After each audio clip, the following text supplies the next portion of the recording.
Time to do some sketchy shit. Doo-dah, doo-dah. Hope I get away with it. Oh, da doo-dah day.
Hey there, folks. I'm Dan Hollifield, and welcome to Last Man Standing. At the moment, I am virtually alone, but we do have Josh in the studio audience. And yeah, sorry about that, Josh. There's not much we can do about that from here. It's it's easy to injure yourself at our age, and you are still quite young and very active, so sometimes that stuff does happen. Let me see what else we got going on here. Um, as far as I know, some of the folks from Stupid O'Clock are going to pop in when High Flight is over. We were a little late ending the show because we were having so much fun, but the countdown clock on this show is always there, so when it reaches zero, I gotta start the show, whether the other one has ended or not. So Chris may pop in, Rich may pop in. Don't know if anybody else will pop in, but Aunt Donna's back is hurting. She won't be here tonight. Dawn may have decided that it is past her bedtime, but I hope not. These things they happen. If it winds up just being me for a little while, I'll run the end credits and go to bed. I mean, seriously.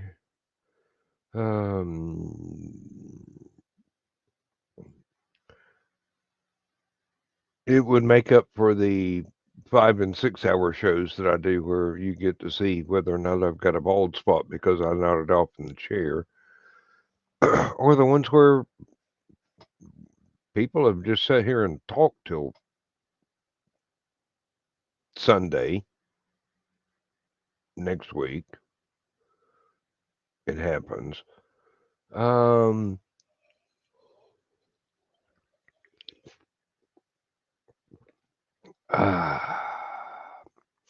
Went to my newest granddaughter's 1-year-old birthday party today. Had a great time. She is the most adorable little munchkin. I swear she's absolutely gorgeous. She looks just like her mother. Um, Probably gonna have to help her daddy shop for shotguns here before she turns too far into her teens. Um, oh, and not to be a downer, but I got word today that one of my college friends passed away unexpectedly during the week, and we were all well wishing her family condolences and commiserations because it shouldn't have happened. Shouldn't be. I mean, she was too young. She was not much older than me, so it was just it. Everybody concerned has really um, all our friends from college that we've been able to get in touch with and notify. They've all been going. It's absolutely shocking, but we don't have any details or anything else yet. There's rumors of an online memorial that we're going to contribute to, but young lady still had an awful lot of years that she should have been able to enjoy. She didn't have any bad habits.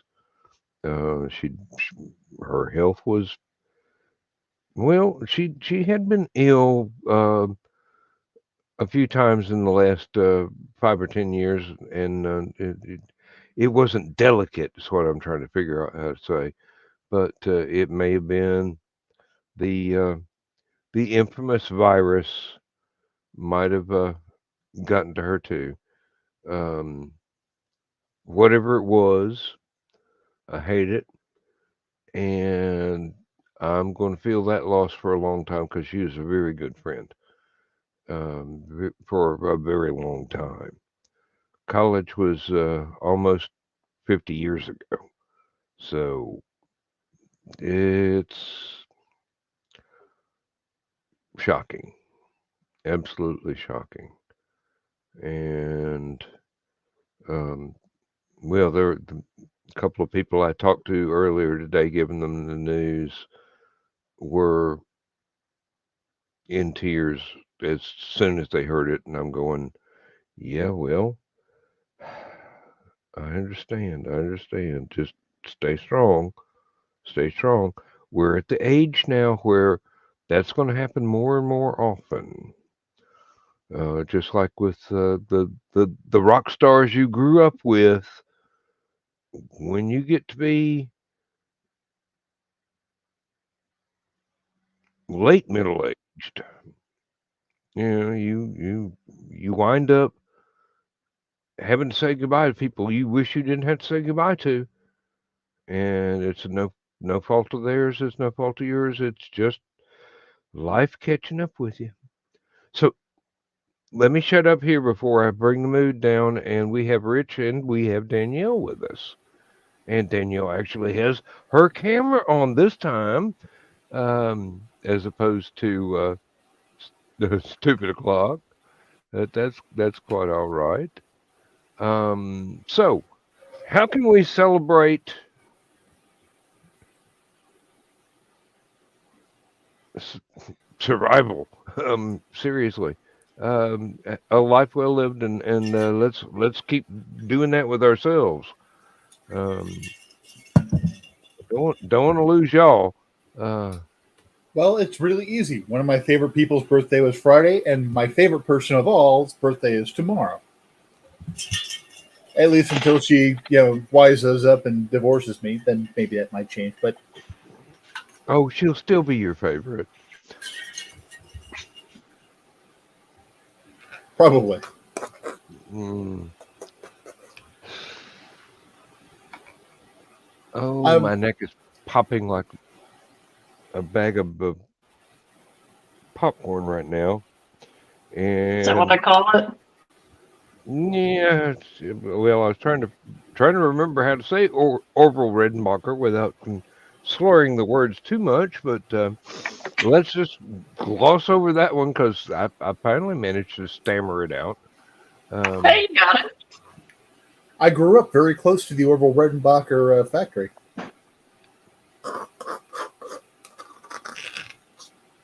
Is that why you're 8 feet tall? His original one in Valpo. It is health food, except for the salt. And butter. I'm not counting butter. And the white cheddar powder crap that my wife likes to put on it. Well, It makes it smell like sweaty feet.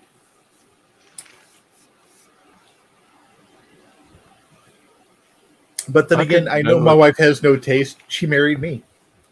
I could have done without that image, but not the marrying you, but the sweaty feet. But you know, this too shall pass. And what suspicious-looking things are you putting in that baggie, Danielle? Used paper towels. Oh, okay. From cleaning out my spoon for my wax, the wax stamps I do. Oh, yeah. I haven't been home and still enough to like finish setting up my candle station, so everything's just a train wreck right now. I didn't want to wake Megan up or show her on camera, so I came out here to the living room, like the side area, and she followed me out here anyway and went to sleep on the couch. I tried. There was an attempt. Oh. Well, what can I say about Megan? She's so sweet. She is. I absolutely adore her, and I always have since the minute that I met her at the first ever Hallowcon that I went to. And she kept me from... My wife wasn't there, and I regret that Lindsay wasn't there with me, but she's been with me the following years. And Megan kept me from being too sad and missing my baby.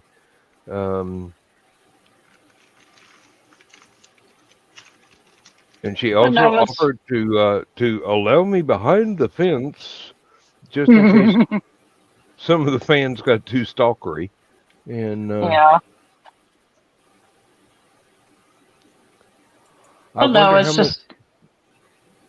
wonder how many people saw my chair sitting in there with y'alls and going, okay, who's the presumptuous bugger that sits in that one? Only one person used it. It was one of Miss Ruth's batch of youngins. Everybody else just left it alone and ignored it. Yeah, well, I figure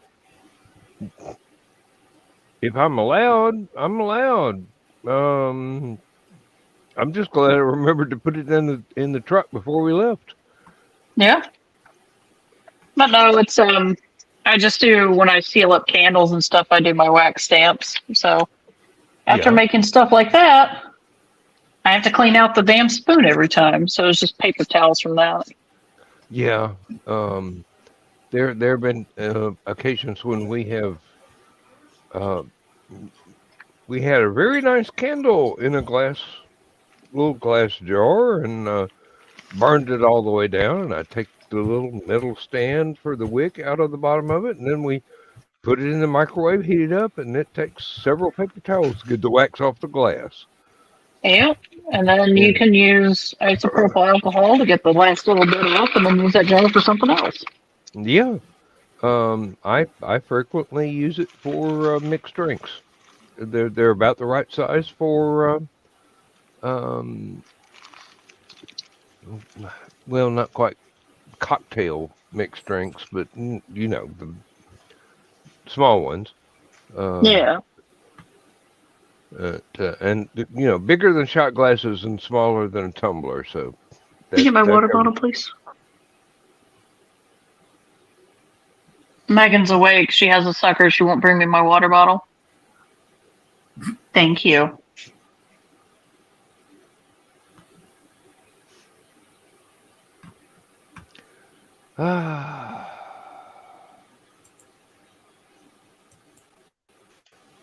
Well, Rich, you replied several times there.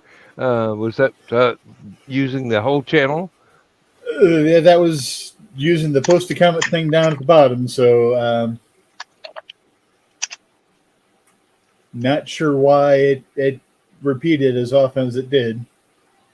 And you don't have ops, so it shouldn't have done that. Well, but I do have a StreamYard account, and I do go to 2 different areas in my StreamYard account, so that might be why it's being goofy. I'm under attack. yes, I see that. I'm going, don't let my wife see that, otherwise she will go and grab it out of Megan's hand or your hand and try and get the pet hair off of her clothes again. And that could take 6 to 8 weeks because we have several pets. We just have 2 cats and a Megan.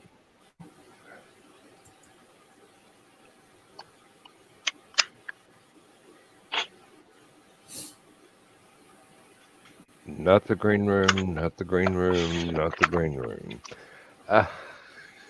It's exactly the inference you're thinking of. It's all in the necklace. That's PG-13, right? I'm so mad my little cupcake's discolored.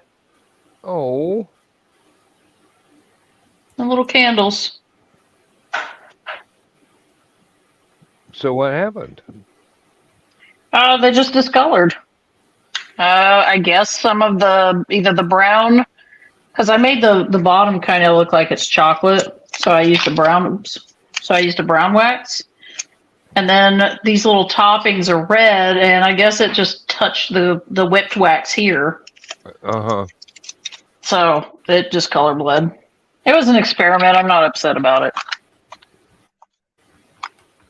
I have to package these up and send them off to Miss Mary. Miss Mary wanted them. I warned her they were discolored. She's like, I don't care. I was like, okay. Yeah, well, here you go. Leaves room for more stuff in the workshop.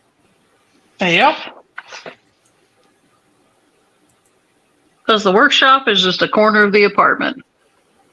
Yeah. And it is a mess. I'm used to that with what I have to use for a workshop, which is any place that there's room. Yep. And I don't have to use the shop vac to get the sawdust up, which pretty much puts me outdoors a lot. Mm-hmm. Let's see, what's Josh, quick question for everyone. How much, if anybody wants to answer, did your home premiums go up this year? Paying $1,500. That's about how much my property tax goes up every year. They're trying to keep businesses out of the county and encourage McMansions into the county, so that they can collect more property tax. Works out real well for them. We've got to go to a different county in order to go shopping. Anywhere. Except for 2 little bitty grocery stores and more dollar stores than you can shake a stick at.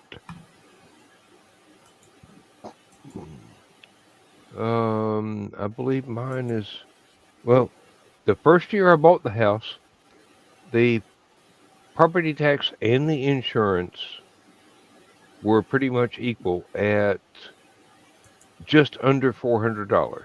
each. I'm now paying something close to $2,000 on each, and all I did was mow the yard and kill a little bit of kudzu. They're charging me for killing kudzu, I guess. I didn't realize it was a protected species. It shouldn't be. It's invasive. And it's annoying. Makes me wonder what my mom has to pay with a 68-acre farm. I don't pay property tax. We're in an apartment. Yeah, so I can't help that one.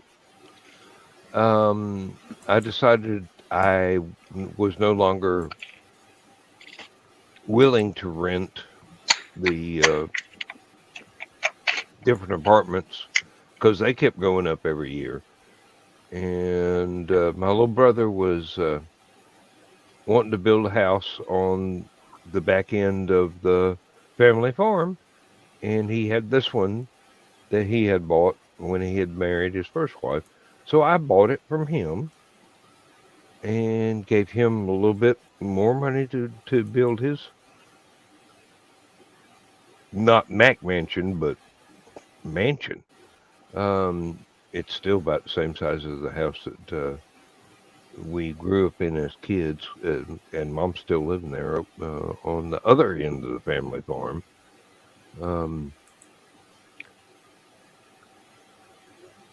I cannot imagine what Mom has to pay in property tax and whatnot. Of course, it is in the what is it, the land bank. Since Dad passed away and nobody's actually farming on the property, we can put it in the land bank and not have to pay quite as much. But property tax, that's got to be hefty. Don't know how Mom manages. And Mom called me for my birthday yesterday. I kept telling her she can't be 85 years old. I'm still 19. She didn't buy the bullshit either.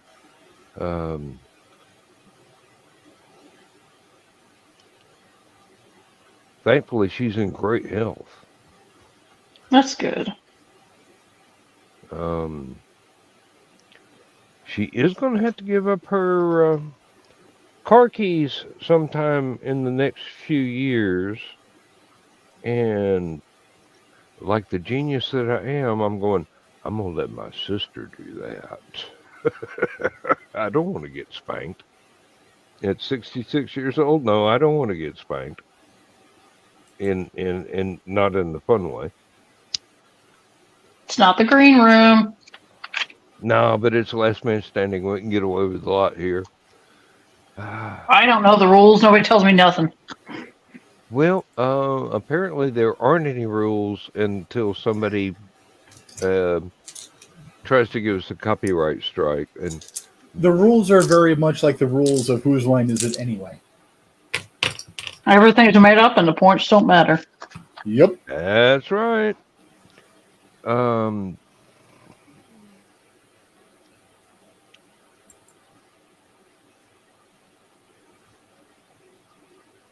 There have been times in here where everything was very mild and sedate and very respectful. And there have been times when witticisms were running wild. And there was a time or two where somebody tried to give me a copyright strike over my own music.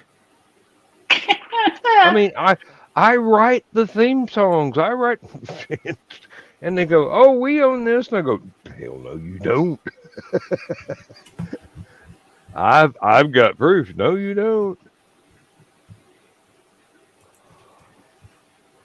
Thankfully, YouTube was able to go, "Oh, you can prove that? Okay, we're gonna withdraw that one. Okay."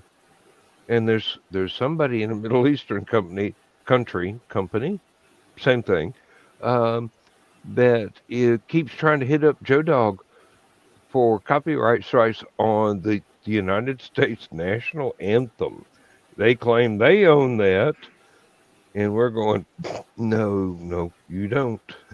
That's when you tell them to eat my whole ass. Yeah, well, that's pretty much what got done. But I don't think Joe Dog was that polite. I believe it.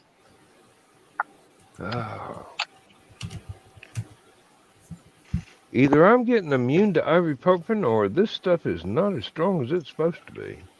I've already taken 4, and the pain in my neck will not go away.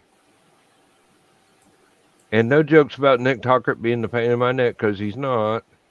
I was going to say Joe Dog, but... Neither one, really. Neither one.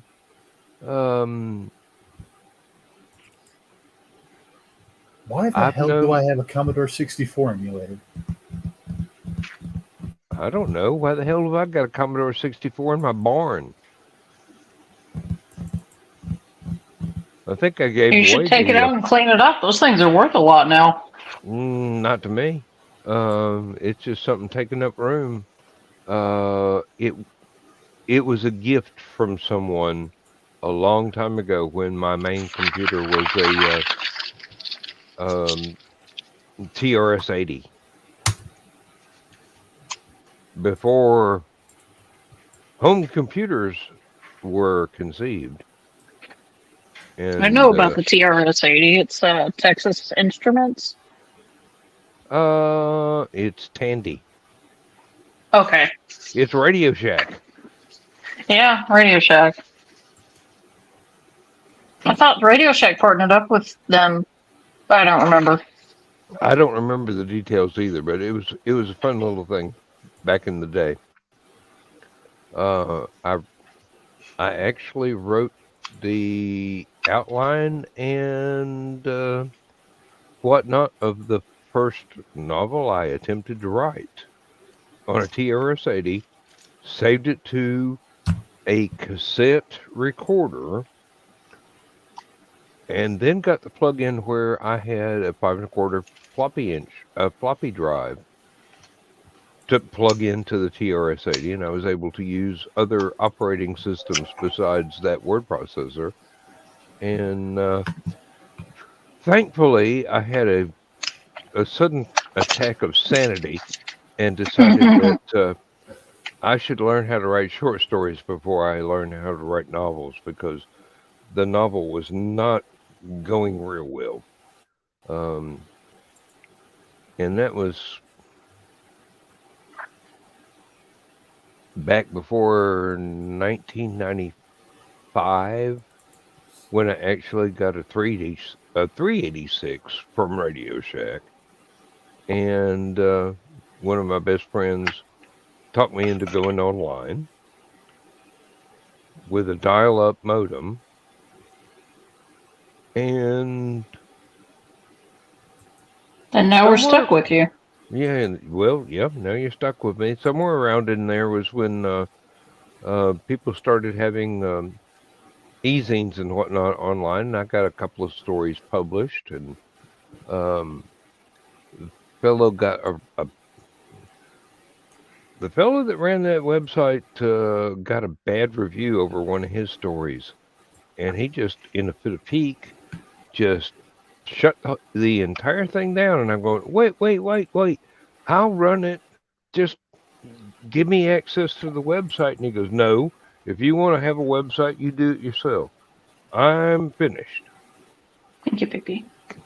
So I did, and that's how Aphelion got born. And about 2 years into Aphelion's life, he recreated his website. And we shared a lot of writers in common. But he got tired of it again and went on something else.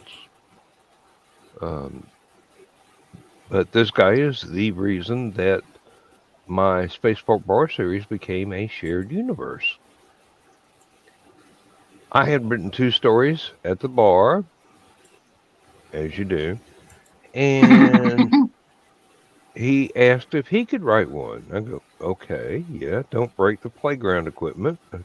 It's still got fresh welds showing on it. So he wrote one. It was very good, and other people started asking if they could. And I'm going, okay, it's open. It's a shared universe now. Just here's the cast of characters that I made up. Try and stick to the personalities they have in my stories, and anything else you want to throw in there, make up your own stuff, and we'll run with it. And now there's 40 something writers in the series and well over 100 stories. And it's been going since basically 1995. Aphelion started in 1997. It's one of, if not the oldest sci-fi and fantasy creative writing amateur e-zines out there. We're about to start our 28th year. I'm looking at that and going, I did that?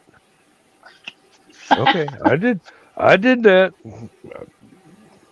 Ain't no use pleading the fifth. I did that. And in that length of time, we've had something like 500 writers that have learned stuff from Aphelion and went on to become pro writers and sell their work, get paid for their stories. Some of the worst emails I get, and at the same time, the best emails I get are when somebody goes, "Hey, I sold a story to a pro publisher." And I'm going, "Oh, that's fantastic! I'm so happy for you." And then I turn around and I think, that Who the means fuck you'll is never that? send us anything again. But they do come back. They do come back.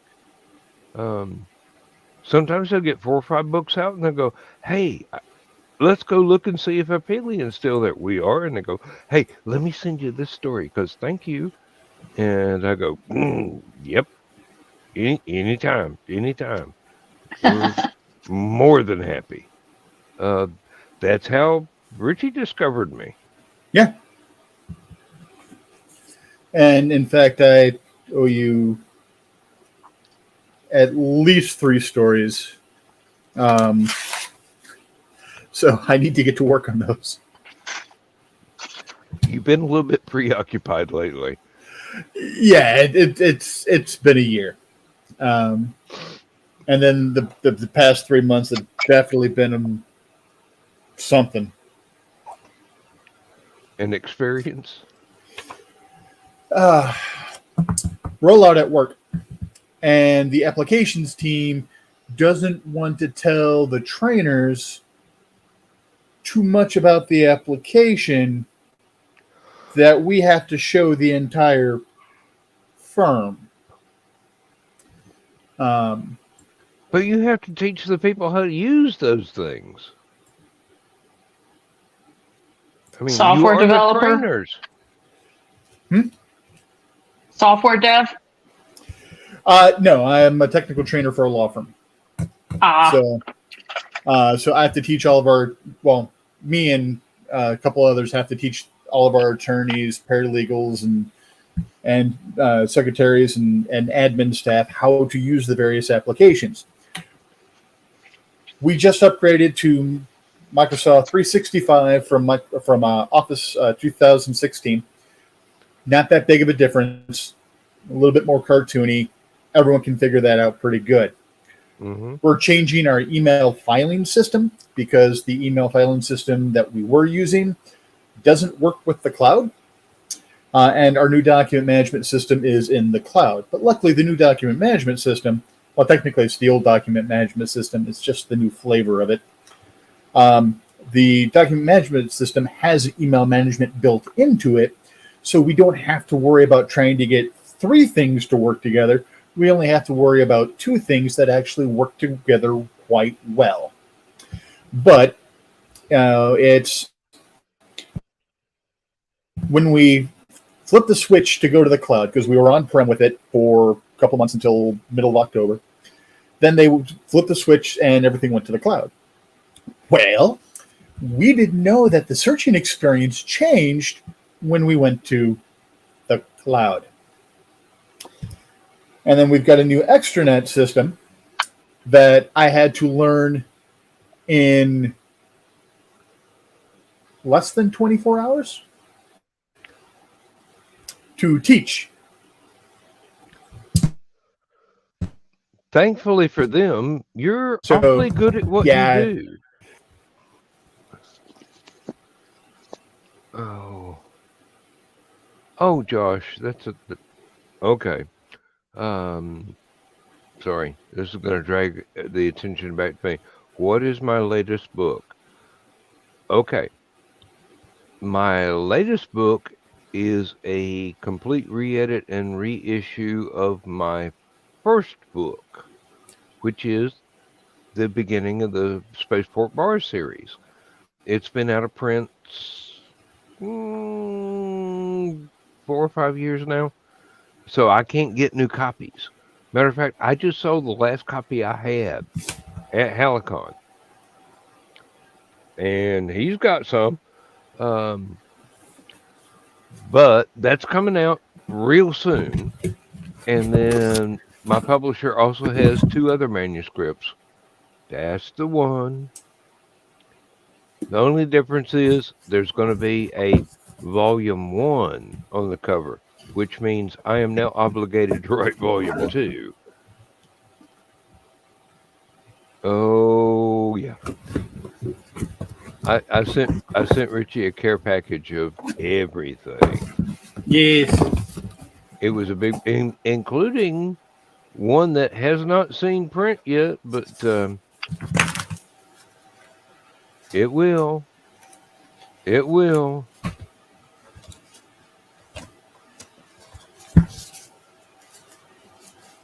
Oh, that's for that one.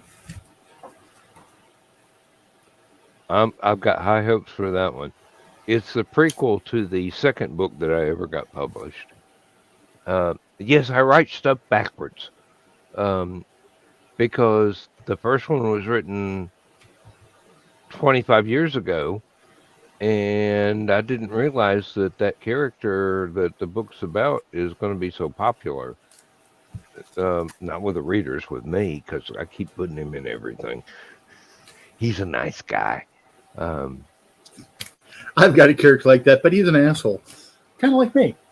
Well, then again, he is based off of my persona when I was playing around the VBBS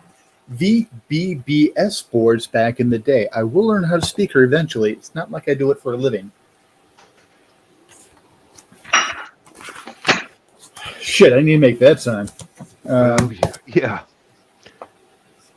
You will. You'll get around to it. But yeah, fun. Yeah, and the weird thing is, the prequel book, the last sentence of the prequel is the same as the first sentence of the original book. So they go hand in glove and flow together as seamlessly as I could make it. I didn't intend for that to happen. It's just when I got down to the last page and I had everything tied up, it occurred to me the perfect way to end the book is to start the next one in chronological order. Next one. So that's the way it turned out. There's at least 3 more with this guy that I have not written yet. I've got them outlined, but I've got a fantasy thing I've got to finish writing and get that out of the way. And my publisher has actually said I can attempt to do the cover art as well. And I haven't done an oil painting in almost 20 years, and I miss it. I miss being an artist as well as a writer. And it's a different pursuit as to writing the music, writing the stories, but painting the pictures, that's something that I learned from my mom. And I was in art classes all through school and was an art major in college. And I started doing these little, some of them were big. I started doing stuff from books that I had read as artwork for class. And one of the teachers walked through and noticed this is science fiction stuff. And he walked around the rest of the day going, oh no, we've got one of those. Well, did you turn out to be one of those? Yep. Evidently. Oh well. Yeah, I have done illustrations that were not bought by publishers of very famous sci-fi books, but I have gotten to know the writers for some of those books, and they go, "That's some good shit." So I'm chuffed. It's not like they need artwork, but if they ever do, they know who I am. Mm-hmm. Oh, now, Josh, you're really changing our subject here. Watching some serial killer documentaries, and have you researching and writing. Hey, that's always a good thing. Well, okay. Researching if he's writing a story or something like that. Researching for emulation, maybe not so good. So that's how Ted Bundy did it. All right. Yeah. I once had to tell my mother I met my wife in a Jack the Ripper chat room. That went over real well. Yeah, we were. It's unsolved mysteries, Mom. It's unsolved mysteries. It was just Jack the Ripper was the main focus at that time. No, Mom, it's not a cult. No, it's not a cult.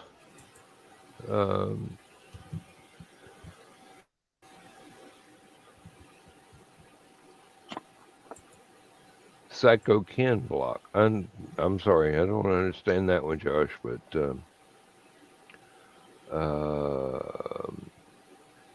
there are a lot of good documentaries out there. If you're interested in solved or unsolved mysteries, there's a lot of good documentaries out there that you can look into. Some of them are not quite as good or quite as accurate. Let me say that, quite as accurate. But Aliens. Yeah.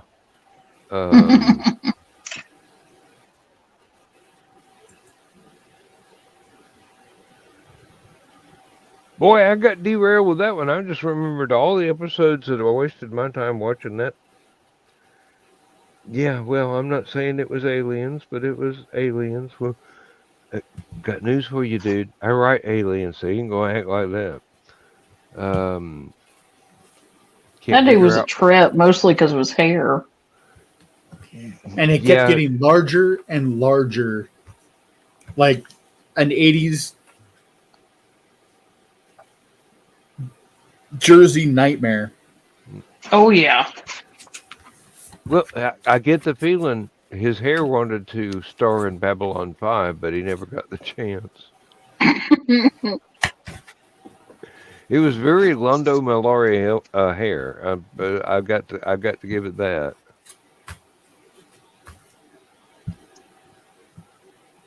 It was something.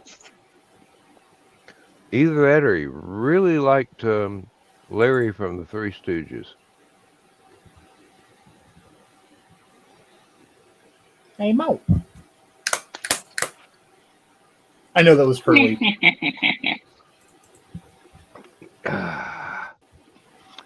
Yes, indeed. Yeah, I had a quite varied interest in television, movies, and whatnot over the years. There are references that I recognize that sometimes I wish I didn't, but I do, so gotta own that shit.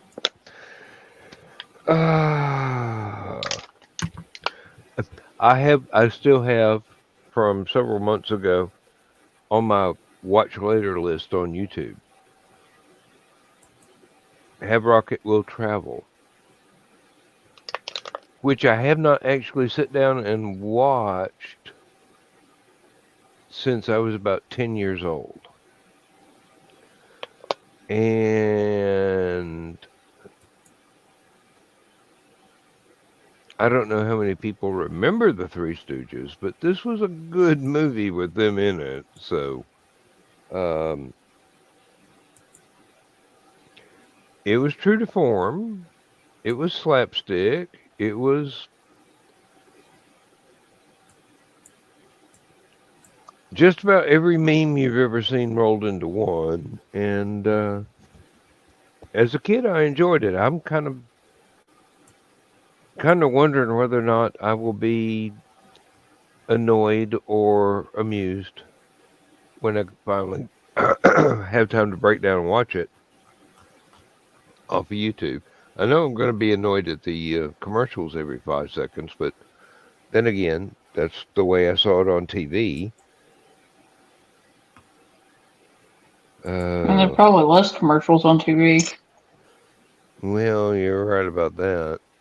YouTube keeps offering me to have the opportunity to give them money and they will eliminate the commercials. And I'm going, I don't have that much money. Seriously. The reason that we dropped the satellite dish was to not pay hundreds and hundreds and hundreds of dollars every month for things that we weren't going to watch. So now we pay about right. we pay about $15 a month for I think it's 3 streaming services, and that's it. And if YouTube wants to throw commercials in things, I'm not going to give them money to take the commercials out. I'm not trying to build back up to that exorbitant satellite dish rate of, here you go, watch whatever you want. By the way, you need a 3rd mortgage. We haven't had any kind of actual television service in over 10 years. It's all been streaming services. Mm-hmm. Mostly YouTube. We still own the satellite dish. I think we still own the tuner, but it's all been turned off.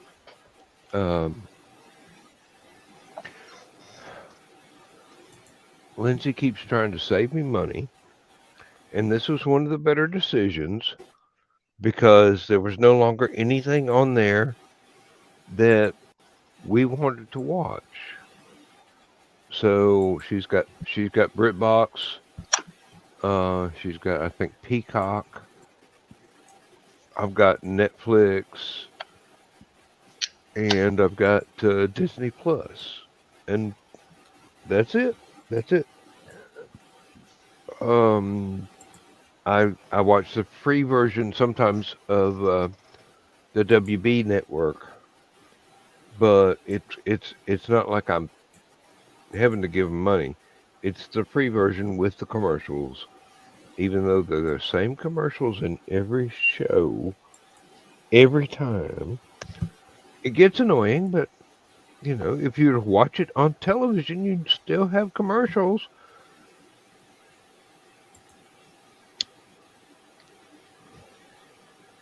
If you want a good show, I don't know if it's on any other streaming service. I know it's on HBO's streaming service. but there's a show. It's like a mini movie series. It's one season. It's like 10 or 13 episodes. It's called Station 11.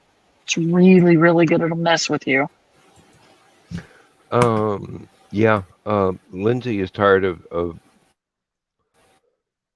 I'll be sitting there, and one of her shows will come on. It might be a murder mystery. It might be some kind of docudrama, and using writer logic, I already know what's going to happen before the first set of commercials hit.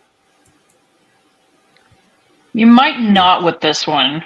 Maybe. Hey, that's the kind of thing I really love. Is it's not predictable. I'll put it to you this way. I'm not a professional writer. I write with friends and stuff, and I've done it for 20 years, and I'm notorious for figuring crap out before it happens. I didn't figure all of this out first time around.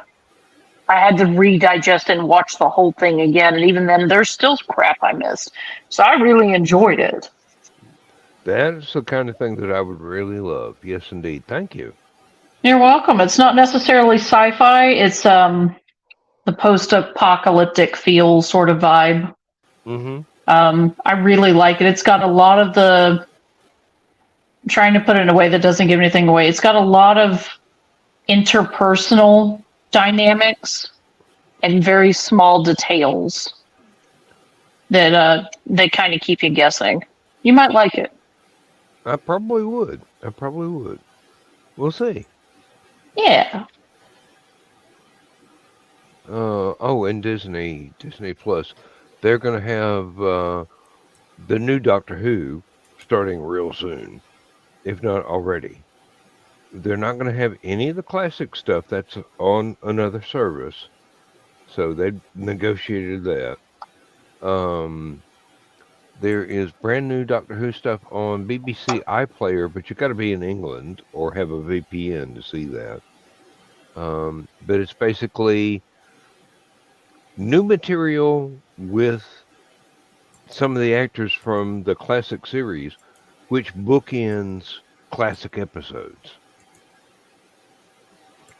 So a lot of that has already been uploaded to YouTube without the classic episode in the middle, just the bookend part, which is the only thing you've never seen before if you're a huge Doctor Who fan like me.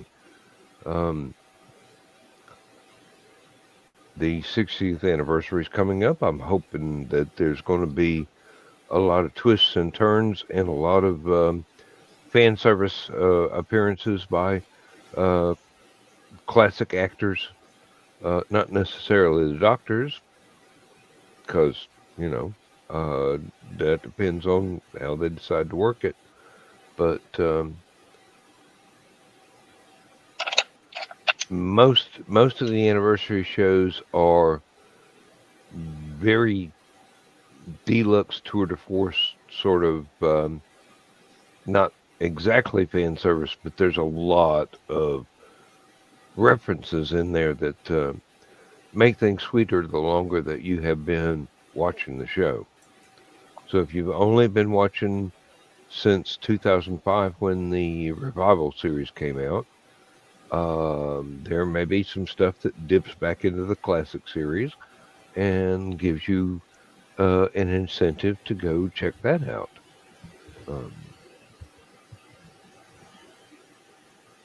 I've always called Doctor Who masterpiece theater acting with a Dark Shadows budget, but that only fits the classic series. The new stuff is masterpiece theater acting with a movie budget. So it's been quite an enjoyable ride so far.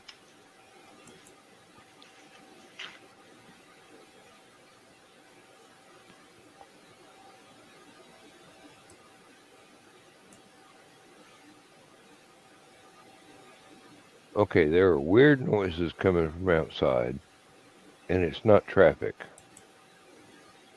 I think the coyotes are out. Either that or it's the FBI again. No, they know better. They'd have to run into the coyotes. I'm not saying it's my security system, but at least it keeps the bear from coming up out of the woods.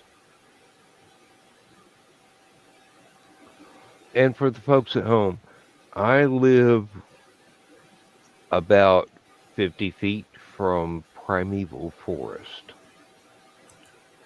So I can walk out my backyard and take a few extra steps, and I'm in the woods, and there are wild animals back there. We have all kind of deer that come up in the yard. One day we actually had little teeny tiny red fox that looked almost about the size of a cat. It was so beautiful, absolutely beautiful. We've had next door neighbor had a koi pond at one time. Went out one morning and all the fish were gone, and there were bear tracks all around the koi pond. They decided Bear had a snack. More than a snack, had a 7-course meal. They decided not to restock the koi pond. I've got a friend that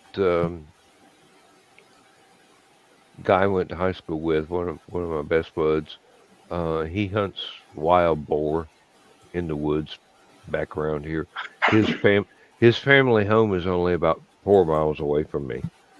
So there's all kinds of animals in the woods. So, I've got a chain link fence in the backyard to protect the cats, and the dog when she goes out, and the other dogs when they were still amongst the living. Been here for a while. Had raised lots and lots of animals. I heard a ping. There's a Chris. Hello, everyone. So, Hello. Oh, and Carrie, thank you for the birthday wishes. Thank you. Yeah. If you'd been around last night when we were partying rather solidly, you could have been part of that crowd, but, Hey, Josh. Yeah, Zach was talking about space, and I hung as long as I could, but yeah, well, that's the I was thing. starting to get a headache. The stupid clock lasts as long as the conversations last, even if the end credits have already rolled and the broadcast has ended. It's a fun time. The only reason why I didn't jump on earlier is because they said you weren't alone, and because of that, I stuck around a little bit longer. Well, I got lucky. Rich and Daniel popped in almost as soon as I got started. Yeah. And that's why I felt much better leaving you alone for a bit, because you weren't completely alone. Megan's hand made an appearance holding a lint roller. Meg, you got in the credits. Dan said Megan's hand made an appearance holding the lint roller. Special guest star, Miss Thing. Yep. If you're a Addams Family fan.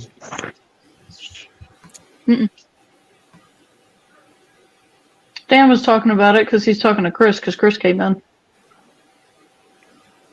I have joined the show officially. Will, where shall we go from here?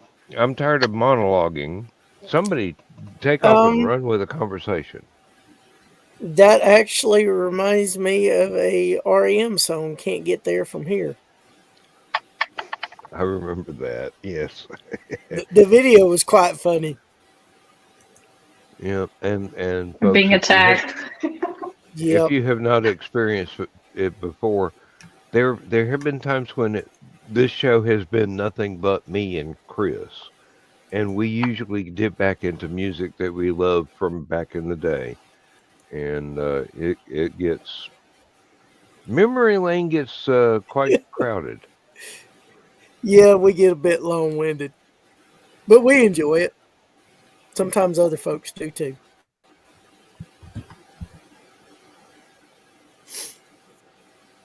Aunt Larita's birthday's today?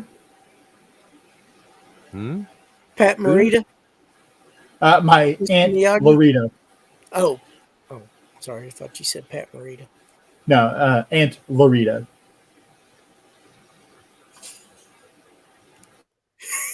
My middle sister's godmother. The only one of my dad's siblings still alive. Yeah. Mm. I wasn't laughing about that. I was laughing at Kiri's comment. Oh yeah, time to fall back. In time for another hour of me and Chris talking about music. Hey, We can do it, by George. We have the knowledge.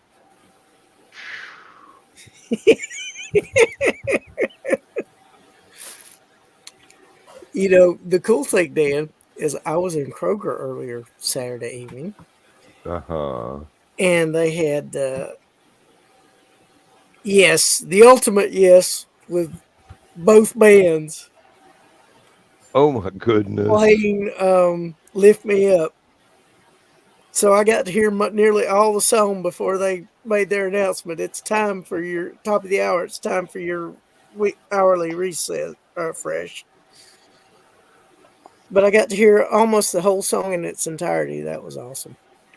Oh, there was one day when Lindsay and I were over at the TJ Maxx she likes to go to, and we were just shopping along. Music was pretty good. All of a sudden, they played "Dancing in the Moonlight," and Lindsay and I started ballroom dancing in the middle of the store, and nobody laughed. It was like, okay, they can dance. Why are they dancing to this music? And TJ Maxx is playing our jams. I mean, I try to dance with Crow in the store all the time. I'm like, dance with Daddy. They're like, fuck you, old man. yeah, that's the way it works for the kids sometimes. Yeah. Still, you made the effort. I feel personally attacked. Why? I don't know. I just felt like being included. Okay.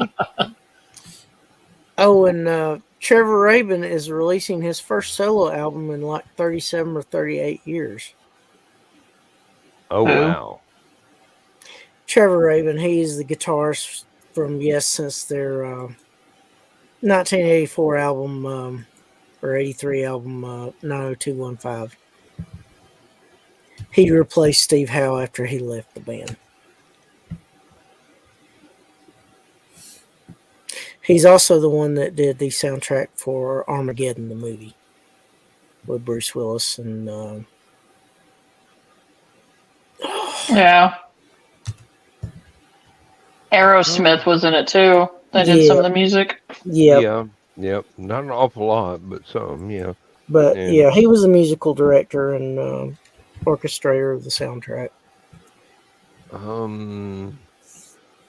I'm wondering what Pat Mraz has been up to. Because,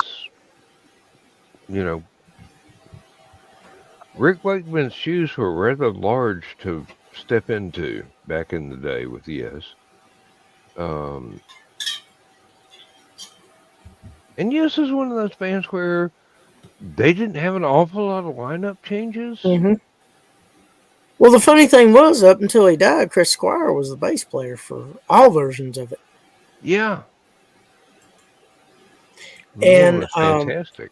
One of mine and Ruth's friends, Charlie Steinheis, said, we went to see Yes. And he says, if there was any doubt before that performance. He said after that performance, there is no doubt that is Chris Squire's band. Yeah. And if anybody had any disagreements, they wound up with King Crimson. Basically. Well, here's the thing. Chris Squire was the one constant with that band until his death. Yep.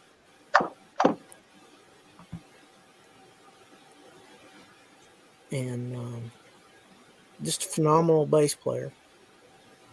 And all the musicians were phenomenal. And John Anderson is one of the most unique voices in rock and roll music. Oh, yeah. I will still pull up a copy of And You and I or Wondrous Stories and crank it to 11. And with my stereo, when I listen to something like that, the entire county has to listen too. Did you ever hear his Christmas version of I Saw Three Ships? No, but I do have a copy of Elias's Sun Hillo, which did not get good reviews, but it's excellent music. Well, you know how they used to have these various artists for Christmas? Mm-hmm. Well, the particular album I'm speaking of had a number of interesting selections because Spinal Tap sang We Three Kings. And naturally, it was not exactly true to form. Well, it's true to form for Spinal Tap. Yeah. Yes, it was indeed. But John Anderson, that there were like 3 albums along those lines that produced in successive years, and that was on one of them. I think it was the first one. It might have been the second one. But yeah. Well, I have had people look at my friends list on Facebook and go, "Do you know anybody besides writers and musicians?" I go, "Probably not." Are you talking about the one a few years back or the one that was recently released? I think Josh means the one that was just released. It was a a studio track that never got fine tuned until now. Yeah. I have not heard it myself yet. I want to, but I haven't. I think I heard taken an the time. excerpt of it. What I heard didn't sound bad, but I haven't heard the whole thing.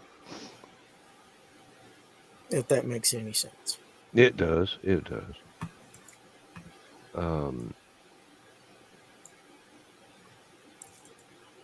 I remember the last time that they had someone found something from the vaults and released it, and it was brand new to us, but it was an old track that they had just not ever finished, not ever polished, not ever released on an album. Yeah. And there are a lot of things like that. That's how we got the last Elvis song, remember? Yeah. That thing sat around in the vaults for a long time until somebody remembered it was there and pulled it out and released it. And the man had been dead for a long time and still had a #1 hit. Yeah. So that's the way the industry goes. Once you had it, you rarely lose it. There are probably still Jimi Hendrix songs that nobody has ever heard before, but they were never polished to be released. So And no telling how many Prince songs. Exactly, same situation. Just never got the final edits that were required to release it to the public. Of course, he fiercely guarded his stuff too. He didn't want the record companies getting their cut out of it. He wanted. Well, that was a story behind changing his name to the incomprehensible symbol. Yeah. But I figure that's in the same vein as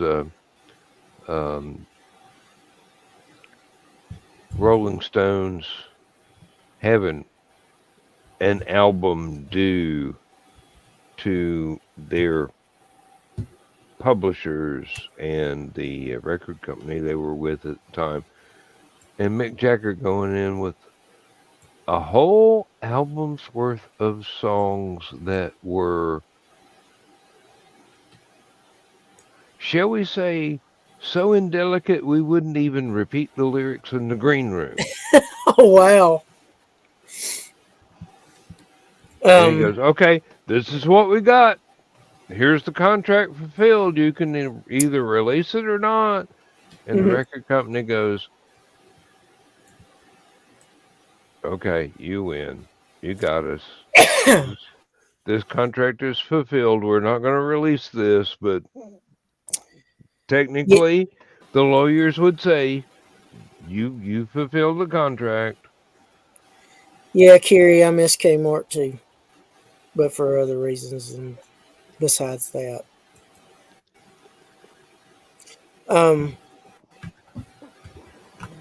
Interestingly enough, the Rolling Stones, speaking of the Rolling Stones, are going to come out with another album, brand new album, because they want to honor their former late bandmate, Charlie Watts. That would be great. That would be great. I mean, it will probably be seriously. They have probably had an equal number of tracks back in the vaults they can pull out, and nobody's ever heard them, and they'll be fantastic. Just polished up a little bit. I heard that even Bill Wyman may join them on some of the recordings. Oh, that would be nice.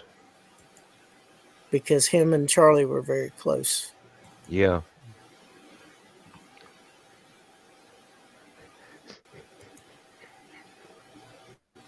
I think it will be their first original album in over 18 years. There is a story about Mick having had a few too many. Mm-hmm. Called up Charlie in the hotel room while they were on tour and said, "Get down here. Drummer? I need my drummer." So Charlie put on his usual suit, did up his tie, walked down there, punched the living out of Mick Jagger, and said, "I am not your drummer. You are my band." And then went back to his room. And went back to sleep after he got out. Went back to sleep after he beat the crap out of Mick Jagger. Yeah, which sounds so absolutely typical of both of them. Yeah, but Otis Fick didn't argue with him after that. Not on that particular point, anyway. Oh, no. And Charlie had to be strong to keep drumming for as many years as he did. If that man was a carpenter, he wouldn't have to hit a nail but once, and it would go all the way through a board. Seriously. You work out that much, because drumming is very, very intense exercise. Well, not only was he a rock drummer, he was also a jazz drummer. Mm-hmm. Of course, I think a lot of that I think Buddy Rich led a lot of them on that path. Yeah. Have you ever seen the drummer play off between Buddy Rich and Jerry Lewis?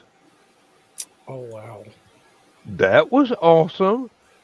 I did not know Jerry Lewis could actually play the drums, but he was keeping up with Buddy Rich until Buddy goes, I've had enough of this shit. Let me show you something. Mhm. And Jerry goes, okay, I guess this joke is over, and it's on me. I would have loved to have seen back in his heyday, Buddy Rich and John Bonham in his heyday. Good Lord, that would have been awesome.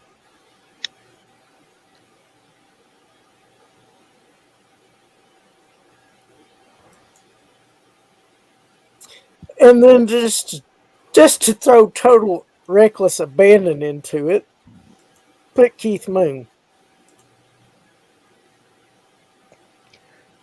Oh yeah, the sloppy drummer that was on the That Smothers Brothers show. would have been funny too. God, I actually saw that live as a kid, and I'm going, I know I will understand this later, but this is so funny now. Have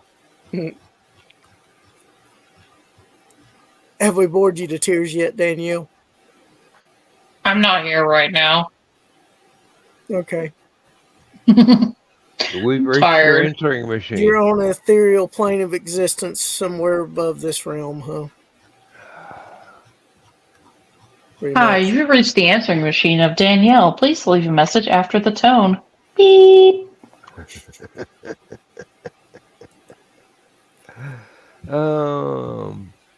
Well, I would say this isn't typical of this show, but it can be.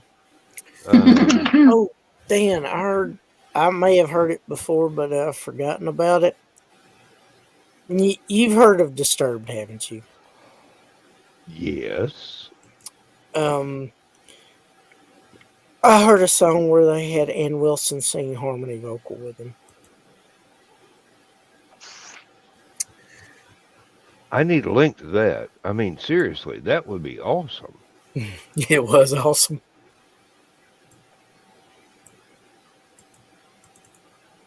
I mean, Hart did my favorite cover of Love Reign Over Me that I've ever heard. I almost like it better than the original. Mm-hmm. I sometimes watch some of the folks on YouTube doing reaction videos. Mm-hmm. And there was one lady who was listening to The Who on not My Generation, but Won't Get Fooled Again. And apparently she had never heard the band before.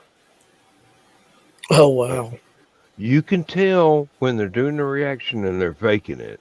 Mm-hmm. You can tell when it's just the jaw dropping, oh my God, I didn't know this existed. Mm-hmm. And they were going through all this. They got to the slow part in the middle, Mm-hmm.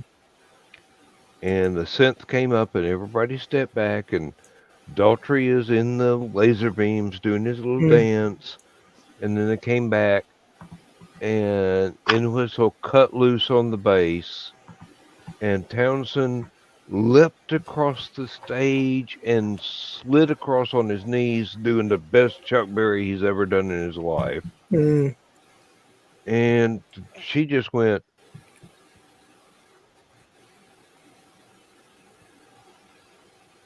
I have no words. Hey, Dan. Was it the Beasleys? No, it wasn't. It wasn't. It was a lady that I think she's an opera singer. Oh, well, there's one called the, I think it's called the Gifted or Gilded Voice. There's another one called Rebecca Vocal Athlete. Well, and the Beasleys I'm very familiar with. I mean, they actually know who I am.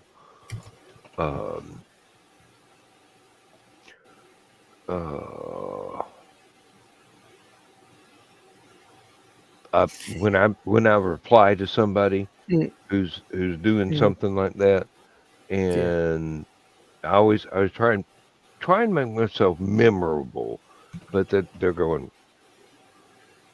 this is really cool. This is who I don't know who the hell you are, but The I'm going to find charismatic out. voice.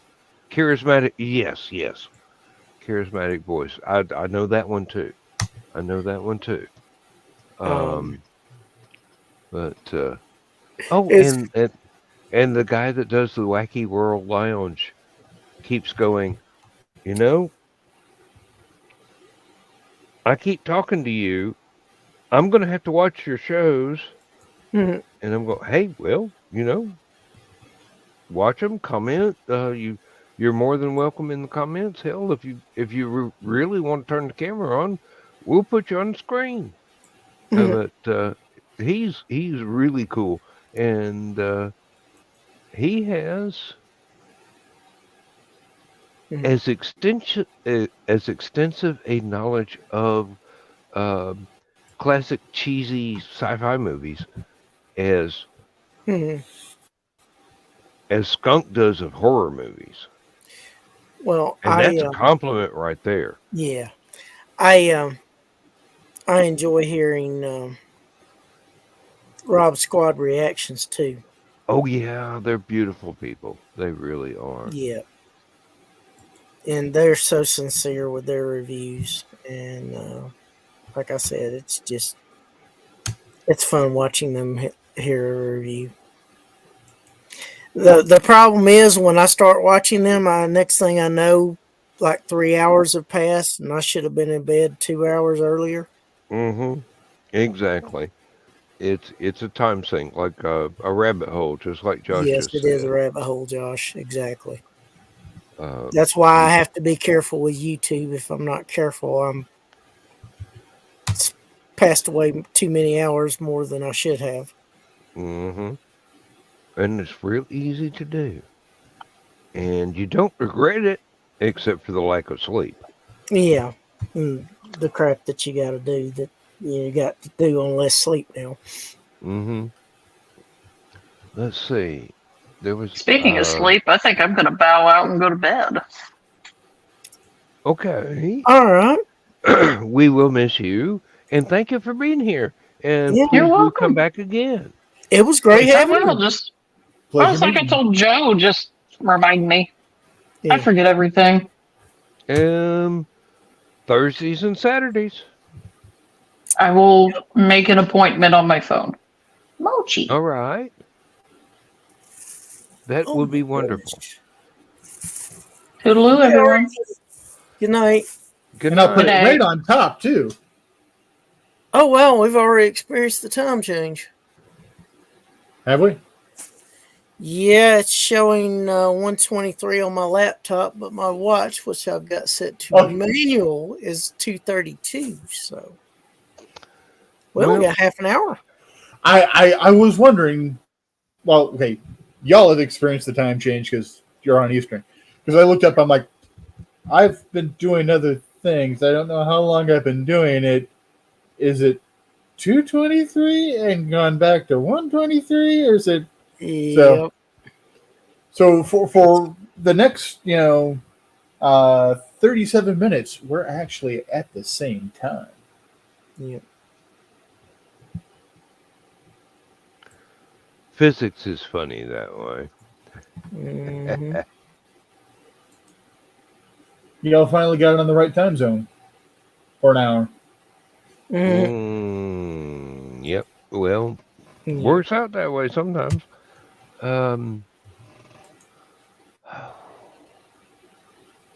And all the family in England is still 5 hours ahead.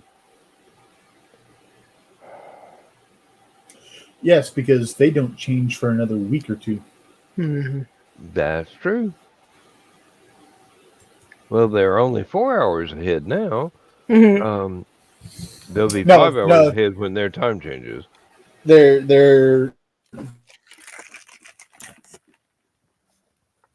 be 7 hours ahead of you, 6 hours ahead of me. Okay. Okay. Yep. Oh man.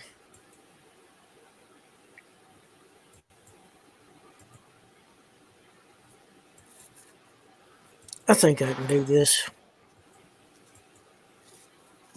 And when does Mike Jimmy's time go over? Because he cuts over at a different time than even like London. Yeah, because he's in the Netherlands, and that's even further. Oh, excuse me. That was rude. We've heard worse.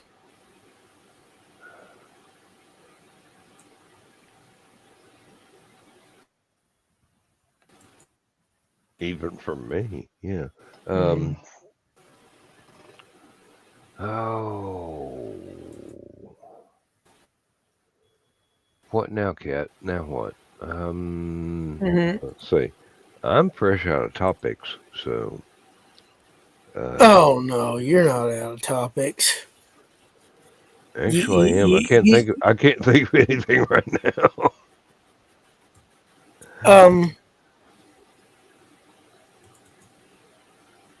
Yeah, it's funny. I like the earlier REM more than I did the later REM. I like their videos too because Can't Get There From Here and End of the World as We Know It were probably my two favorite videos by them. I was always happy when they came on the radio. I know that because I knew it was going to be a good song. A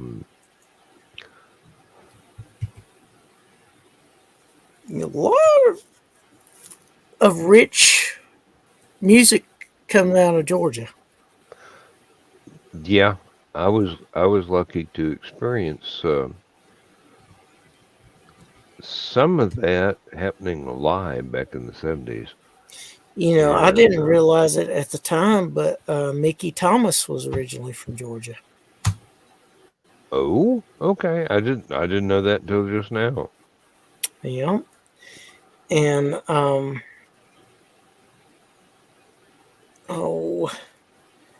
course you got the Allman Brothers.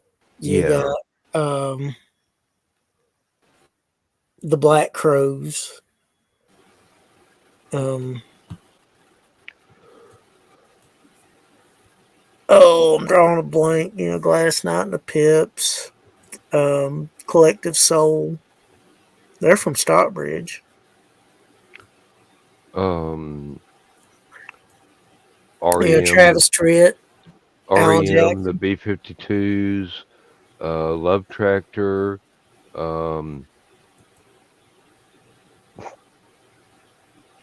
another band that was popular in college, but and they had a great big hit on the radio, but their name is a little bit risque. The Butthole Surfers. Yeah. And all of these were folks that were playing in nightclubs when I was going to nightclubs in town. Yeah. And you also have, I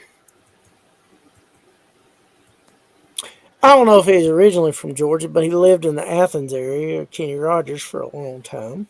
Oh, he's one of our neighbors. He was about 10 miles away, but you know, when we had to go to Colbert, his house was right there, and I don't know if he was ever satisfied with the little golf course that he made for himself, but he had bought several old, we're talking Civil War era old horse barns and refurbished them. And some of them were rebuilt as apartments, and some of them were actually rebuilt as brand new horse barns. Because there are a lot of folks out here that that do enjoy riding as well as golf and whatnot. He fit right in. He's just an ordinary guy, and he would go down to one of the local well, I hesitate to call it a fast food place because it definitely was not, but Kenny Meadows hot dog stand. Mhm. And it, basically, they advertise themselves as having the world's best chili dogs. And those are some really good chili dogs. They Mhm. had to move the location of the store because that property got bought out and a bank was Mhm. built in that spot. And now the bank has been bought out, and I don't know what's going to be built in that spot. But Yeah. um, Lindsay and I went over there one time after they Mhm. had moved, and we had lunch, and it was fantastic. And Mhm. then right next door was a place that made custom built wooden furniture, like porch swings and things like that. And it was beautiful work. We walked around through there for a while and went. I can't afford none of this, but Mhm. it's beautiful. Uh, um, Well, you ever had? my favorite chili dogs is from a place in Albany, Georgia called Jimmy's Hot Dogs. Mm, you've either spoken of that before or I've heard of it before. I may have mentioned it a time or two. Well, I can't remember who it was that enlightened me, but yeah, that's on my bucket list. Um, Speaking of chili dogs, it's my father-in-law can be an extremely interesting individual at times. I love him to death, and sometimes I'm willing to strangle him to prove it. Um,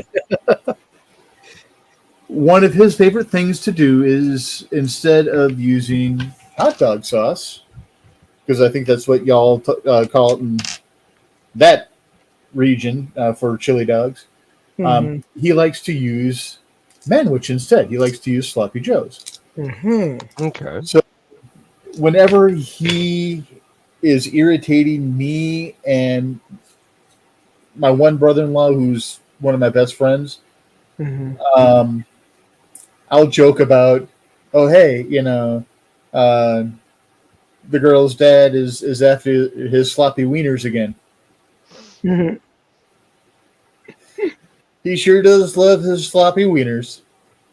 And Misty's like, stop that. I'm like, no, he's being a dick. And you should know. And you can Oh, say, I could beat him at his own game. oh But Lord.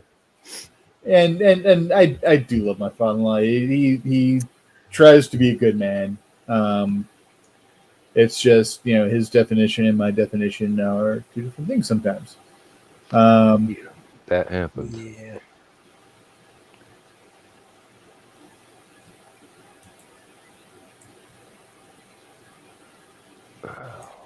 that's funny though. I do wish this pain in my neck would go away, and no, I don't mean my wife. Uh, We know it's not your wife you're speaking of. You adore her. absolutely. I worship the ground she walks on. Uh, That's another reason why you ain't selling your house. Did she walks on yeah, that ground? it's okay. Best reason I can come up with, it's paid for. That too. Um, it's very liberating not to have much in the way of bills anymore, except for utilities. Yep. I mean, it's like cars paid for, the house is paid for. Um, all I got to do is pay the taxes and pay the um, insurance and keep the lights turned on, and we're good to go for a long, long time yet. Yep. As long as your roof's in good shape, you don't have any foundation issues, you should be set. When the payout finally comes from the lawyer, both Misty's and my cars will be paid off. Last night she was having kind of a crisis of faith with her job because sometimes there's a lot of drama and she doesn't do well with drama. Mm-hmm. And she's like, I just want to find a new job. I want to find something I can work from home. Then we can sell Grayson. Grayson's the name of her car. And I'm like, honey, in a couple of weeks here, Grayson's going to be paid off. We're not going to sell them. We can still use the two vehicles. They will be paid off. No car payment. We're you could take a job for less money if you wanted to for some god awful reason, and we'd still be fine because we just need a little bit to pad up so that we've got a good clusterfuck egg. You stalled out in the middle of that, but you came back for the ending. Yep. Basically, she was wanting to sell the car, and I'm like, in a couple of weeks, the cars are going to be paid off. No car payment. We can still have both cars. What if I've got to go up to Chicago to actually be in the office one day, and you have to run Crow to doctor's appointments and stuff? Because most of Crow's doctor's appointments get scheduled for Wednesdays because those are Misty's days off. Mm-hmm. And Wednesdays are the days that they usually bring me in the office when I need to go to the office. Exactly. Yep.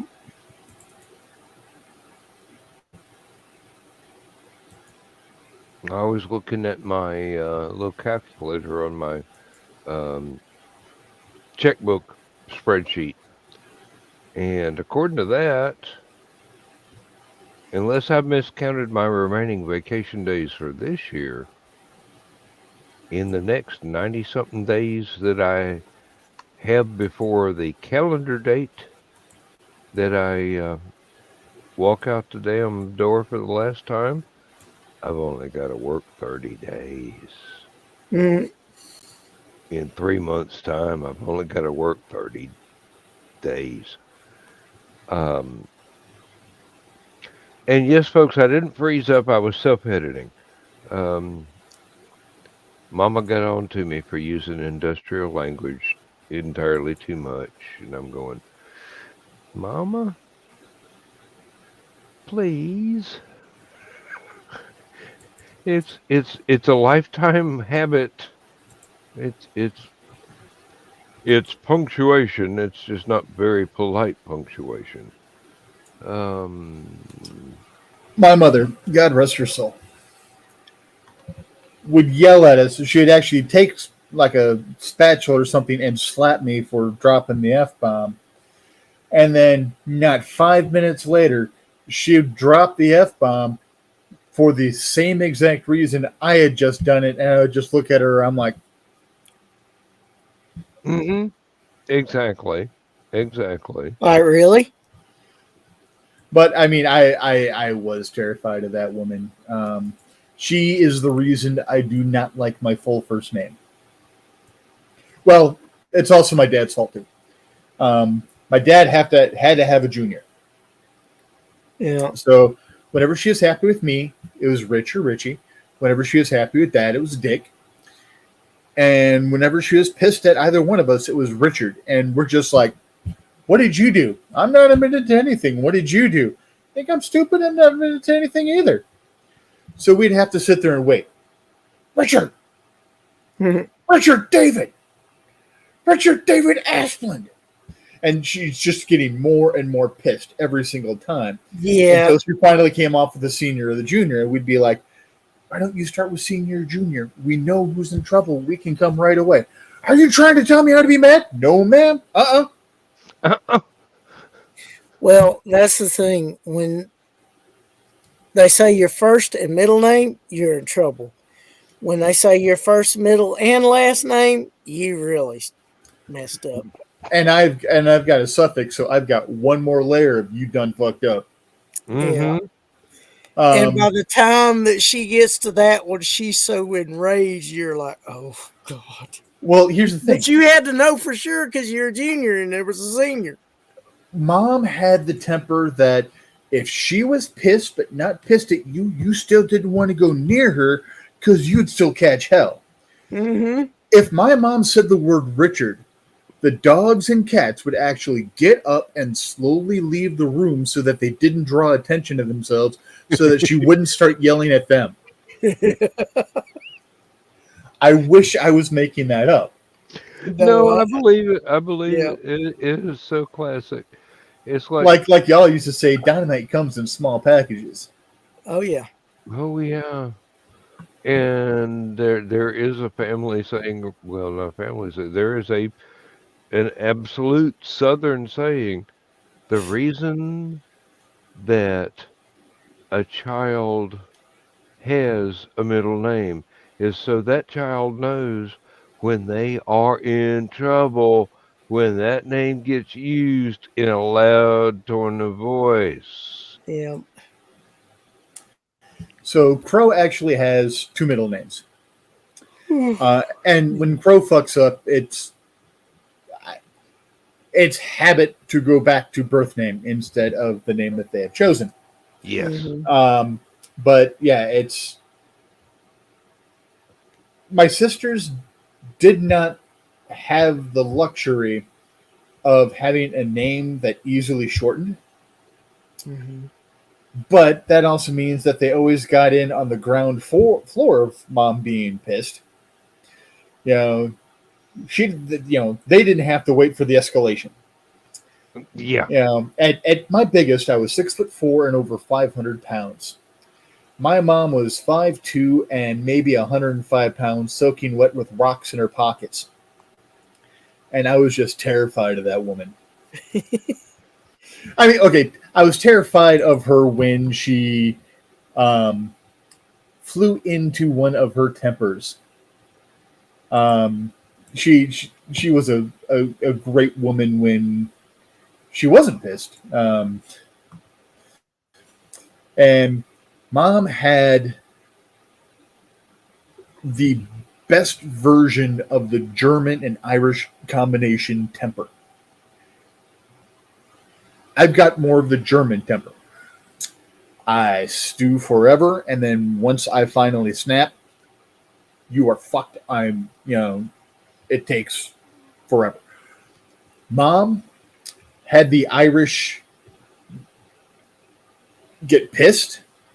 Well, sorry. Well, yeah, but no, Mom had depends on this situation. Mom had the Irish temper pretty much down pat. Get pissed, and then 5 minutes later, hey, everything's great. You want some hot cocoa? You just broke a vacuum cleaner over my fucking back, and you want me to have cocoa? What the hell?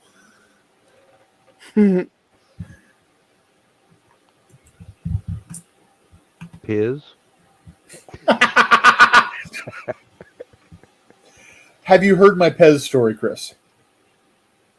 Your what? My Pez story. I don't believe I have. All right, I must have missed that one. I was in ethics class. Mm-hmm. My ethics teacher or professor had not realized yet I'm not the person to call on.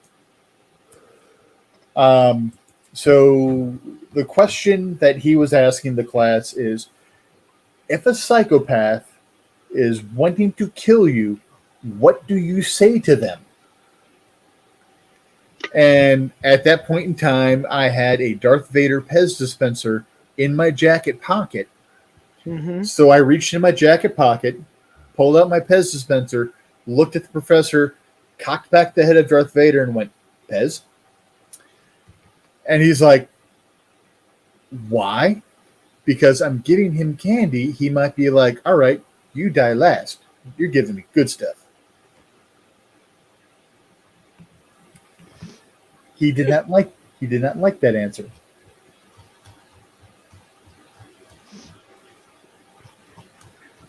That's like what you should have done was had some film student friends that did a bit like Pez, and like, I like you. I'm going to kill you last and then show it to the professor. But yeah, it's he then what the straw that finally broke the camel's back and he just stopped calling on me is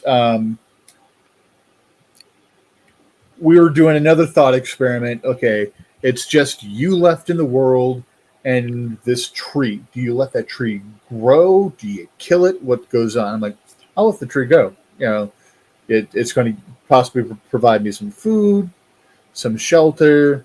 You know, it's a plant, so it's going to be converting oxygen so I can breathe better. And then it's like, all right, now it's a cow. I'm like, new leather pants and, you know, hamburgers and steaks till everything runs out. And he's like, why? Because my cousin got a cow to kick me in the chest when I was 10. Fuck cows.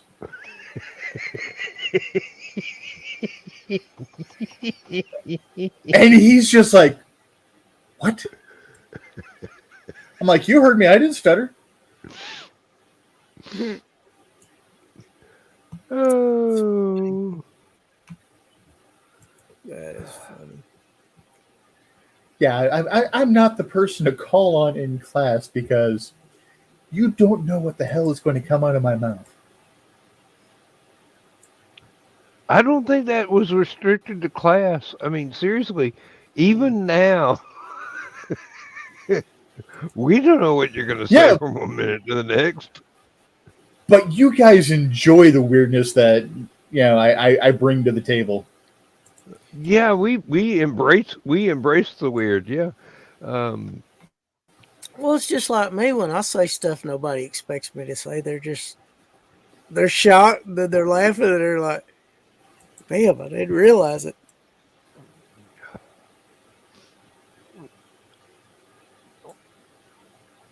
I still need that slide of Joe Dog after the last Hallowcon he was allowed to drink. Mm-hmm. It's buried in my messages somewhere, but I should have screenshotted that shit and saved it. Carl did. But seriously, when he gets annoyed at me for having a little bit too much or a lot too much at a convention, I just need to pull that out and go, here you go. Remember this? Oh, but I know he would be enormously pissed that briefly I was able to one-up him. And I would pay for that somehow, sometime when I least expected it, which is not what I wanted to do. Well, knowing him, he passed gas in front of you, and that would be punishment enough. That's all right. My sinuses have been clogged up permanently since I was about 16. Joe Dog can do his worst, and the most it's going to do is make my eyes water. Dan, if you'd have been there that time, the last Anachrocon, I believe your sinuses would still be. Yeah, but you weren't in the vicinity. I was outside. You had been. I was outside the elevator. He told me about it right after it happened. I could have been on that elevator with those young ladies. Was it the stewardesses or was it the high school girl? Yep. I could have been on there. I mean, I watched him get on the elevator. I watched him get off of the elevator. Well, what's so bad is he waited till we got outside, and I still couldn't get away from that stuff. With all that open air, the smog from the airport, the smog from the traffic, all the berries and blackberries and other hedges and stuff they had growing out there, I still could not escape it. It still would not absorb enough of that odor to make it go away. And he's proud of it. I know he's proud of it. I'm still annoyed as hell about it. Oh. And then John wants to give him deviled eggs. Pickled deviled eggs. Yeah, it was pickled eggs, and then I added the deviled to it. I should have kept my damn mouth shut. Hey, you gave Josh you gave John the idea. If he hasn't done it already, he's going to do it. Oh God, he annoys me when he does that shit. Mm. I think a lot of John, but that I don't. We all have our imp of the perverse that we should not allow free roam. John's one of those folks where he goes, hold my beer and watch this. Yeah.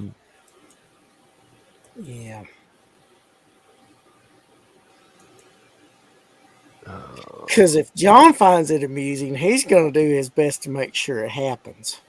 Yes, exactly.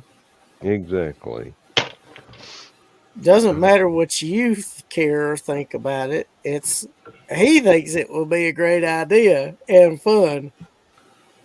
For him, it is. Yes. It's the innocent bystanders that have to suffer. John is like a combination of the teenage prankster and a mischievous little boy. It's like, I wonder what would happen if it's like the two grew up into an adult and just got made worse. And then he went into the army and they gave him things that go boom to play with. Yeah. That's all right. Some things need to go boom. Yeah. And also warped his sense of humor even more. I'll take your word Like for that. it needed help. I didn't know him before, so he'd already been through that experience before I ever met him. But Well, it had to make his sense of humor even more warped. I don't see how it could not have done that. okay. Wow, we've only got 7 minutes left. Yeah, wow, it's almost the end of the show. Yeah, and I don't have that. I don't have that to play. Sorry, Dawn. I haven't uploaded that to my particular part of the site. So.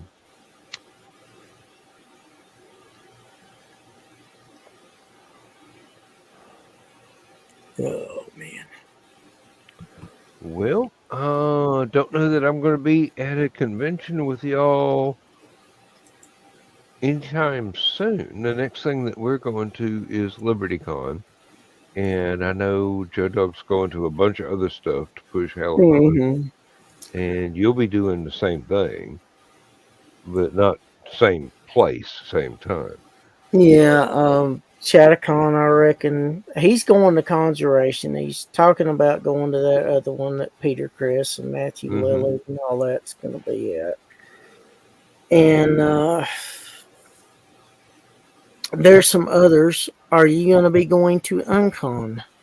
No. Like I said, only other thing besides Hallowcon we've been able to afford to do here lately, has been LibertyCon. Well, Uncon's going to be at the same hotel that Hallowcon's at. So it's affordable. Yeah. Just I don't have. Only there's not really any programming. It's just hanging out and having fun. Well, that's what I do anyway. So you don't have to worry about setting up and selling crap.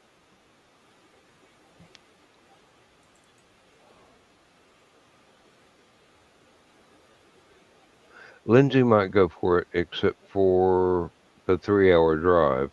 Yeah. But I don't know.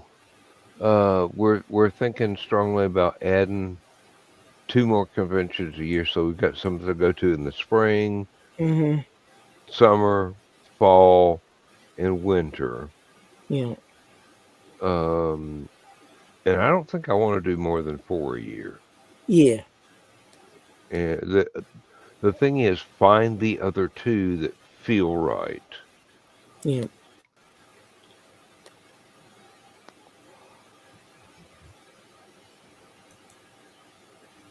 But that's for the future to decide. Yeah. Because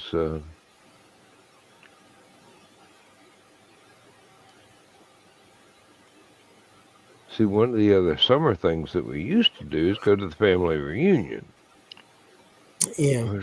There's not that much of the family that is left that goes to the reunions now. I mean, it's mom, one of her brothers, one of Mm-hmm. her sisters-in-law, and some of the kids.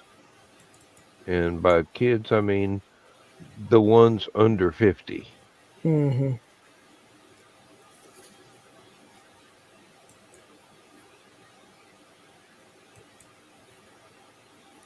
After that year that I got back from Hallowcon, and I was having to use a walker to get around because of the pain from the leftover pain from the shingles.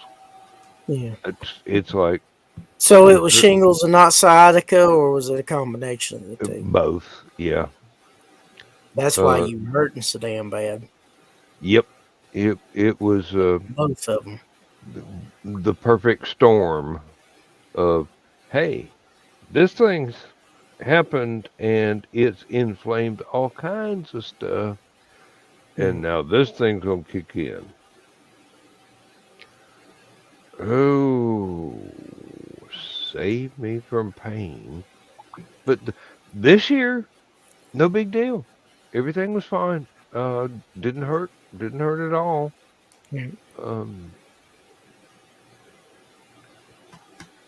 So this was a good year. And the drive home's getting shorter and shorter. The distance is the same. It just takes less subjective time to cover. Yeah.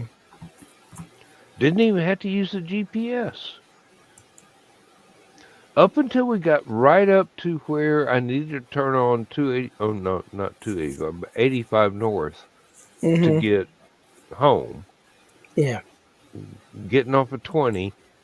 I missed a turn, and we went by the exit for 85 north, and I go, oh no, I need south, don't I? And then went right past it, and I go, no, I don't need south. I'm not going to Atlanta. I need to head for Greenville. So turned around to the nearest stoplight, come on down, found the right exit on that side of the road. That was it. That was all I needed the GPS for, was to get me to that exit, and I still managed to screw it up. Yeah. In my dyslexic state, north and south did not mean anything. I knew which one I needed, didn't know which word matched the exact direction. So one of these days I'm going to get a little tattoo on the base of my thumb where I can see it while I'm driving, go, this is your right hand today. Oh, well. The important thing is you got home. Yeah, we did. And went and we unloaded the van really quick, and then went and got the dog. Everything was cool. So we're slowly unpacking all the totes and repacking them, and we have agreed there needs to be labels so that we know this goes to the table, Mm-hmm. this goes to the room. Yeah. We'll get that right. It's just a little bit more practice. Yeah. Well, I'm glad that you made it back safely. I'm glad that you had a good birthday celebration for the most part. Oh, there was nothing wrong with the birthday celebration. It was later on that got bad news, but Yeah. yeah. Well, we've arrived at that moment in time where the bedtime story is about to be queued up. Yep. So, ladies and gentlemen in the studio audience, Carl and whoever else watches this tomorrow or whenever, thank you very much. We appreciate your patronage, and we are about to just let the credits roll and try Sign and go off to for the bed. night. So, good night, everybody. Yeah. Thank y'all for being here. Thank everybody for being here. Rich, Danielle. Dan, a pleasure as always. So, let's do this thing.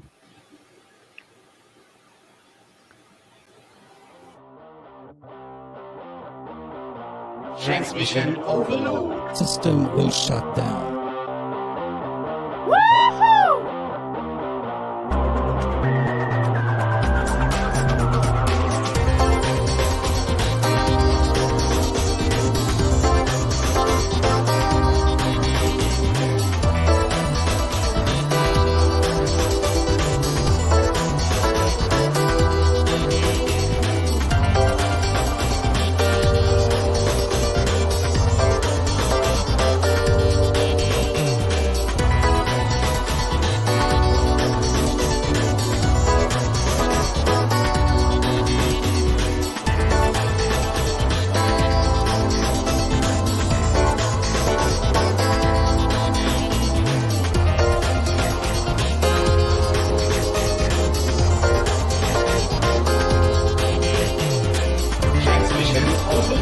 System will shut down.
System will shut down.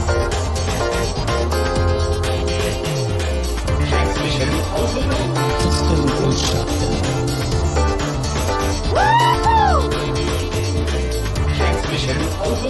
System will shut down. System will shut down. System will shut down.